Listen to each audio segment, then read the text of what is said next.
Mao Zedong. De la contradiction. Introduction. La loi de la contradiction inhérente aux choses, aux phénomènes, ou loi de l'unité des contraires, est la loi fondamentale de la dialectique matérialiste. Lénine dit, au sens propre, la dialectique est l'étude de la contradiction dans l'essence même des choses. Cette loi, Lénine dit souvent quel est le fond de la dialectique, il dit aussi quel est le noyau de la dialectique. C'est pourquoi lorsque nous étudions cette loi, nous sommes obligés d'aborder un vaste cercle de problèmes, un bon nombre de questions philosophiques. Si nous pouvons tirer au clair toutes ces questions, nous comprendrons dans ses fondements même la dialectique matérialiste. Ces questions sont les suivantes, les deux conceptions du monde, l'universalité de la contradiction, le caractère spécifique de la contradiction principale et l'aspect principal de la contradiction, l'identité et la lutte des aspects de la contradiction, la place de l'antagonisme dans la contradiction. La critique dans l'idéalisme de l'école de Déborine a été l'objet dans les milieux philosophiques soviétiques au cours de ces dernières années, a suscité un vif intérêt parmi nous. L'idéalisme de Déborine a exercé une influence des plus pernicieuses au sein du Parti communiste chinois, et on ne peut dire que les conceptions dogmatiques dans notre parti n'aient rien à voir avec cette école. Par conséquent, l'objectif principal dans notre étude de la philosophie, à l'heure actuelle, doit être d'extirper les conceptions dogmatiques. Partie 1. Les deux conceptions du monde. Dans l'histoire de la connaissance humaine, il a toujours existé deux conceptions des lois du développement du monde, l'une est métaphysique, l'autre dialectique. Elles constituent deux conceptions du monde opposées. Lénine dit, les deux concepts fondamentaux ou les deux possibles, ou les deux concepts donnés par l'histoire du développement, de l'évolution sont, le développement en tant que diminution et augmentation, en tant que répétition, et le développement en tant qu'unité des contraires, dédoublement de ce qui est en contraire qui s'excluent mutuellement, et rapport entre eux. Lénine parle justement ici de ces deux conceptions différentes du monde. Pendant une longue période de l'histoire, le mode de pensée métaphysique a été le propre de la conception idéaliste du monde et a occupé, en Chine comme en Europe, une place dominante dans l'esprit des gens. En Europe, le matérialisme lui-même, au début de l'existence de la bourgeoisie, a été métaphysique. Du fait que toute une série d'États européens sont entrés, au cours de leur développement socio-économique, dans la phase d'un capitalisme hautement développé, que les forces productives, la lutte des classes et la science ont atteint un niveau de développement sans précédent dans l'histoire et que le prolétariat industriel est devenu la plus grande force motrice de l'histoire, est née la conception marxiste, matérialiste-dialectique, du monde. Dès lors, au sein de la bourgeoisie, on a vu apparaître, à côté d'un idéalisme réactionnaire patent, nullement camouflé, un évolutionnisme vulgaire opposé à la dialectique matérialiste. La métaphysique, ou l'évolutionnisme vulgaire, considère toutes les choses dans le monde comme isolées, en état de repos. Elle les considère unilatéralement. Une telle conception du monde fait regarder toutes les choses, tous les phénomènes du monde, leurs formes et leurs catégories, comme éternellement isolés les uns des autres, comme éternellement immuables. Si elle reconnaît les changements, c'est seulement comme augmentation ou diminution quantitative, comme simple déplacement. Et les causes d'une telle augmentation, d'une telle diminution, d'un tel déplacement, elle ne les fait pas résider dans les choses ou les phénomènes eux-mêmes, mais en dehors d'eux, c'est-à-dire dans l'action de forces extérieures. Les métaphysiciens estiment que les différentes choses, les différents phénomènes dans le monde ainsi que leur caractère spécifique restent immuables dès le commencement de leur existence, et que leurs modifications ultérieures ne sont que des augmentations ou des diminutions quantitatives. Ils estiment qu'une chose ou un phénomène ne peut que se reproduire indéfiniment et ne peut pas se transformer en quelque chose d'autre, de différent. Selon eux, tout ce qui caractérise la société capitaliste, l'exploitation, la concurrence, l'individualisme, etc., se rencontre également dans la société esclavagiste de l'Antiquité, voire dans la société primitive, et existera éternellement, immuablement. Les causes du développement de la société, il les explique par des conditions extérieures à la société, le milieu géographique, le climat, etc. Il tente d'une façon simpliste de trouver les causes du développement en dehors des choses et des phénomènes eux-mêmes, niant cette thèse de la dialectique matérialiste selon laquelle le développement des choses et des phénomènes est suscité par leurs contradictions internes. C'est pourquoi ils ne sont pas en mesure d'expliquer la diversité qualitative des choses et des phénomènes et la transformation d'une qualité en une autre. Cette pensée, en Europe, a trouvé son expression au XVIIe et XVIIIe siècle dans le matérialisme mécaniste, puis, à la fin du XIXe siècle et au début du XXe, dans l'évolutionnisme vulgaire. En Chine, la pensée métaphysique, qui s'exprimait dans les mots le ciel est immuable, immuable et le Tao, a été défendue longtemps par la classe féodale décadente au pouvoir. Quant au matérialisme mécaniste et à l'évolutionnisme vulgaire, importés d'Europe dans les 100 dernières années, ils ont trouvé leur tenant dans la bourgeoisie. Contrairement à la conception métaphysique du monde, la conception matérialiste dialectique veut que l'on parte, dans l'étude du développement d'une chose ou d'un phénomène, de son contenu interne, de ses relations avec d'autres choses ou d'autres phénomènes, c'est-à-dire que l'on considère le développement des choses ou des phénomènes comme leur mouvement propre, nécessaire, interne, chaque chose, chaque phénomène étant d'ailleurs, dans son mouvement, en liaison et en interaction avec les autres choses, les autres phénomènes qui l'environnent. La cause fondamentale du développement des choses et des phénomènes n'est pas externe, mais interne. Elle se trouve dans les contradictions internes des choses et des phénomènes eux-mêmes. Toute chose, tout phénomène implique ces contradictions d'où procède son mouvement et son développement. Ces contradictions, inhérentes aux choses et aux phénomènes, sont la cause fondamentale de leur développement, alors que leur liaison mutuelle et leur action réciproque n'en constituent que les causes secondes. Ainsi donc, la dialectique matérialiste a combattu énergiquement la théorie métaphysique de la cause externe, de l'impulsion extérieure, propre au matérialisme mécaniste et à l'évolutionnisme vulgaire. Il est clair que les causes purement externes sont seulement capables de provoquer le mouvement mécanique des choses et des phénomènes, c'est-à-dire les modifications de volume, de quantité, et qu'elles ne peuvent expliquer pourquoi les choses et les phénomènes sont d'une diversité qualitative infinie, pourquoi ils passent d'une qualité à une autre. En fait, même le mouvement mécanique, provoqué par une impulsion extérieure, se réalise par l'intermédiaire des contradictions internes des choses et des phénomènes. Dans le monde végétal et animal, la simple croissance, le développement quantitatif est aussi provoqué principalement par les contradictions internes. De même, le développement de la société est dû surtout à des causes internes et non externes. On voit des pays qui se trouvent dans des conditions géographiques et climatiques quasi identiques se développer d'une manière très différente et très inégale. Il arrive que dans un seul et même pays de grands changements se produisent dans la société sans que soit modifié le milieu géographique et le climat. La Russie impérialiste est devenue l'Union soviétique socialiste, et le Japon féodal, fermé au monde extérieur, est devenu le Japon impérialiste, bien que la géographie et le climat de ces pays n'aient subi aucune modification. La Chine, longtemps soumise au régime féodal, a connu de grands changements au cours des 100 dernières années. Elle évolue maintenant vers une Chine nouvelle, émancipée et libre. Et pourtant ni la géographie ni le climat de la Chine ne se sont modifiés. Certes, des changements se produisent dans la géographie et le climat de tout le globe terrestre et de chacune de ses parties, mais ils sont insignifiants en comparaison de ceux de la société. Les premiers demandent des dizaines de milliers d'années pour se manifester, tandis que pour les seconds, il suffit de millénaires, de siècles, de décennies, voire de quelques années ou de quelques mois seulement en période de révolution. Selon le point de vue de la dialectique matérialiste, les changements dans la nature sont dus principalement au développement de ces contradictions internes. Ceux qui interviennent dans la société proviennent surtout du développement des contradictions à l'intérieur de la société, c'est-à-dire des contradictions entre les forces productives et les rapports de production, entre les classes, entre le nouveau et l'ancien. Le développement de ces contradictions fait avancer la société, amène le remplacement de la vieille société par la nouvelle. La dialectique matérialiste exclut-elle les causes externes? Nullement.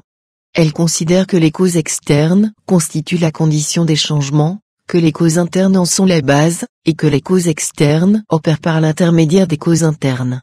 L'œuf qui a reçu une quantité appropriée de chaleur se transforme en poussin, mais la chaleur ne peut transformer une pierre en poussin, car leurs bases sont différentes. Les différents peuples agissent constamment les uns sur les autres. À l'époque du capitalisme, en particulier à l'époque de l'impérialisme et des révolutions prolétariennes, l'influence mutuelle et l'interaction des différents pays dans les domaines de la politique, de l'économie et de la culture sont énormes. La révolution socialiste d'octobre a ouvert une ère nouvelle, non seulement dans l'histoire de la Russie, mais aussi dans celle du monde entier. Elle a influé sur les changements internes dans différents pays, et aussi, avec une intensité particulière, sur les changements internes en Chine. Mais les modifications qui en ont résulté se sont produites par l'intermédiaire des lois internes propres à ces pays, propres à la Chine. De deux armées aux prises, l'une est victorieuse, l'autre est défaite, cela est déterminé par des causes internes. La victoire est due soit à la puissance de l'armée, soit à la justesse de vue de son commandement. La défaite tient soit à la faiblesse de l'armée, soit aux erreurs commises par son commandement. C'est par l'intermédiaire des causes internes que les causes externes produisent leur effet. En Chine, si la grande bourgeoisie a vaincu en 1927 le prolétariat, c'est grâce à l'opportunisme qui se manifesta au sein même du prolétariat chinois à l'intérieur du Parti communiste chinois. Lorsque nous en eûmes fini avec cet opportunisme, la révolution chinoise reprit son essor. Plus tard, elle a de nouveau sérieusement souffert des coups infligés par l'ennemi, cette fois à la suite des tendances aventuristes apparues au sein de notre parti. Et quand nous eûmes liquidé cet aventurisme, notre cause recommença à progresser. Il s'ensuit que pour conduire la révolution à la victoire, un parti doit s'appuyer sur la justesse de sa ligne politique et la solidité de son organisation. La conception dialectique du monde apparaît en Chine et en Europe dès l'Antiquité. Toutefois, la dialectique des temps anciens avait quelque chose de spontané, de primitif. En raison des conditions sociales et historiques d'alors, elle ne pouvait encore constituer un système théorique, donc expliquer le monde sous tous ses aspects, et elle fut remplacée par la métaphysique. Le célèbre philosophe allemand Hegel, qui a vécu à la fin du XVIIIe siècle et au début du XIXe, a apporté une très importante contribution à la dialectique. Toutefois, sa dialectique était idéaliste. C'est seulement lorsque Marx et Engels, les grands protagonistes du mouvement prolétarien, eurent généralisé les résultats positifs obtenus par l'humanité au cours du développement de la connaissance et qu'ils eurent, en particulier, repris dans un esprit critique les éléments rationnels de la dialectique de Hegel et créé la grande théorie du matérialisme dialectique et historique, qu'une révolution sans précédent se produisit dans l'histoire de la connaissance humaine. Cette théorie fut développée plus tard par Lénine et Staline. Dès qu'elle pénétra en Chine, elle provoqua d'immenses changements dans la pensée chinoise. La conception dialectique du monde nous apprend surtout à observer et à analyser le mouvement contradictoire dans les différentes choses, les différents phénomènes, et à déterminer, sur la base de cette analyse, les méthodes propres à résoudre les contradictions. C'est pourquoi la compréhension concrète de la loi de la contradiction inhérente aux choses et aux phénomènes est pour nous d'une importance extrême. Partie 2. L'universalité de la contradiction. Pour la commodité de l'exposé, je m'arrêterai en premier lieu à l'universalité de la contradiction, puis à son caractère spécifique. En effet, depuis la découverte de la conception matérialiste dialectique du monde par les grands fondateurs et continuateurs du marxisme, Marx, Engels, Lénine et Staline, la dialectique matérialiste a été appliquée avec le plus grand succès à l'analyse de nombreux aspects de l'histoire humaine et de l'histoire naturelle, ainsi qu'à la transformation de nombreux aspects de la société et de la nature, par exemple en URSS. L'universalité de la contradiction est donc déjà largement reconnue et nous n'aurons pas besoin de l'expliquer longuement. Par contre, le caractère spécifique de la contradiction est pour nombre de camarades, en particulier les dogmatiques, une question où ils ne voient pas encore clair. Ils ne comprennent pas que dans les contradictions l'universel existe dans le spécifique. Ils ne comprennent pas non plus combien il est important, pour diriger le cours de notre pratique révolutionnaire, d'étudier le spécifique dans les contradictions inhérentes aux choses et aux phénomènes concrets devant lesquels nous nous trouvons. Nous devons donc étudier le caractère spécifique de la contradiction avec une attention particulière, en accordant une place suffisante à son examen. C'est pourquoi dans notre analyse de la loi de la contradiction inhérente aux choses et aux phénomènes, nous commencerons par examiner le problème de l'universalité de la contradiction, puis nous analyserons plus particulièrement son caractère spécifique, pour revenir finalement au problème de l'universalité. L'universalité ou le caractère absolu de la contradiction a une double signification. La première est que les contradictions existent dans le processus de développement de toute chose et de tout phénomène. La seconde, que, dans le processus de développement de chaque chose, de chaque phénomène, le mouvement contradictoire existe du début à la fin. Engels a dit, le mouvement lui-même est une contradiction. La définition, donnée par Lénine, de la loi de l'unité des contraires, dit qu'elle reconnaît, découvre, des tendances contradictoires, opposées et s'excluant mutuellement dans tous les phénomènes et processus de la nature et de l'esprit et de la société dans ce nombre. Ces idées sont-elles justes? Oui, elles le sont. Dans toutes les choses et tous les phénomènes, l'interdépendance et la lutte des aspects contradictoires qui leur sont propres déterminent leur vie et animent leur développement. Il n'est rien qui ne contienne des contradictions. Sans contradiction, pas d'univers. La contradiction est la base des formes simples du mouvement, par exemple, le mouvement mécanique, et à plus forte raison des formes complexes du mouvement. Angèle a expliqué de la façon suivante l'universalité de la contradiction. Si le simple changement mécanique de lieu contient déjà en lui-même une contradiction, à plus forte raison les formes supérieures de mouvement de la matière et tout particulièrement la vie organique et son développement. La vie consiste au premier chef précisément en ce qu'un être est à chaque instant le même et pourtant un autre. La vie est donc également une contradiction qui, présente dans les choses et les processus eux-mêmes, se pose et se résout constamment. Et dès que la contradiction cesse, la vie cesse aussi, la mort intervient. De même, nous avons vu que dans le domaine de la pensée également, nous ne pouvons pas échapper aux contradictions et que, par exemple, la contradiction entre l'humaine faculté de connaître, intérieurement infinie, et son existence réelle dans des hommes, qui sont tout limités extérieurement et dont la connaissance est limitée, se résout dans la série des générations, série qui, pour nous, n'a pratiquement pas de fin, tout au moins dans le progrès sans fin. L'un des fondements principaux des mathématiques supérieures est la contradiction, mais les mathématiques inférieures, déjà fourmillent de contradictions. Et Lénine illustrait à son tour l'universalité de la contradiction par les exemples suivants. En mathématiques, le plus et le tiret. Différentiel et intégral. En mécanique, action et réaction. En physique, électricité positive et négative. En chimie, union et dissociation des atomes. Dans la science sociale, lutte de classe. Dans la guerre, l'offensive et la défensive, l'avance et la retraite, la victoire et la défaite sont autant de couples de phénomènes contradictoires dont l'un ne peut exister sans l'autre. Les deux aspects sont à la fois en lutte et en interdépendance, cela constitue l'ensemble d'une guerre, impulse le développement de la guerre et permet de résoudre les problèmes de la guerre. Il convient de considérer toute différence dans nos concepts comme le reflet de contradictions objectives. La réflexion des contradictions objectives dans la pensée subjective forme le mouvement contradictoire des concepts, stimule le développement des idées, résout continuellement les problèmes qui se posent à la pensée humaine. L'opposition et la lutte entre conceptions différentes apparaissent constamment au sein du parti. C'est le reflet, dans le parti, des contradictions de classe et des contradictions entre le nouveau et l'ancien existant dans la société. S'il n'y avait pas dans le parti de contradictions, et de lutte idéologique pour les résoudre, la vie du parti prendrait fin. Il ressort de là que partout, dans chaque processus, il existe des contradictions, aussi bien dans les formes simples du mouvement que dans ses formes complexes, dans les phénomènes objectifs que dans les phénomènes de la pensée, ce point est maintenant éclairci. Mais la contradiction existe-t-elle également au stade initial de chaque processus? Le processus de développement de toute chose, de tout phénomène connaît-il un mouvement contradictoire du début à la fin? L'école de Déborine, comme la lecture des articles dans lesquels les philosophes soviétiques la soumettent à la critique, permet de le constater, considère que la contradiction n'apparaît pas dès le début du processus, mais à un certain stade de son développement.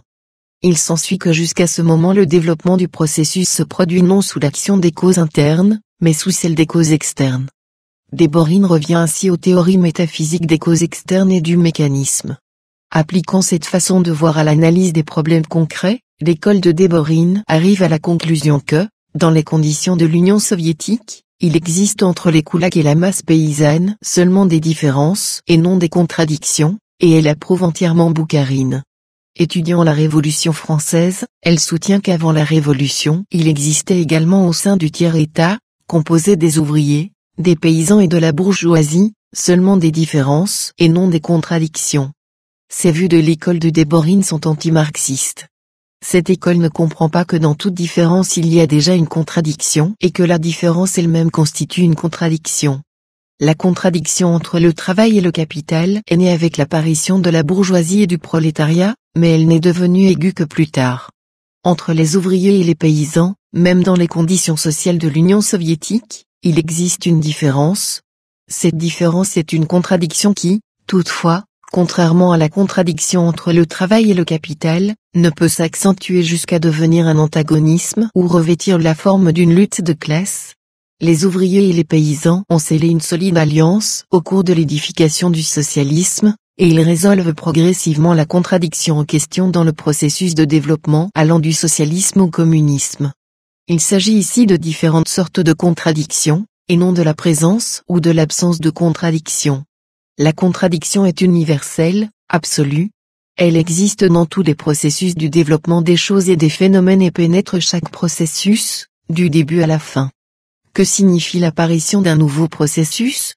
Cela signifie que l'ancienne unité et les contraires qui la constituent font place à une nouvelle unité, à ces nouveaux contraires. Alors naît un nouveau processus qui succède à l'ancien. L'ancien processus s'achève, le nouveau surgit. Et comme le nouveau processus contient de nouvelles contradictions, il commence l'histoire du développement de ses propres contradictions. Lénine souligne que Marx, dans Le Capital, a donné un modèle d'analyse du mouvement contradictoire, qui traverse tout le processus de développement d'une chose, d'un phénomène, du début à la fin. C'est la méthode à employer lorsqu'on étudie le processus de développement de toute chose, de tout phénomène. Et Lénine lui-même a utilisé judicieusement cette méthode, qui imprègne tous ses écrits.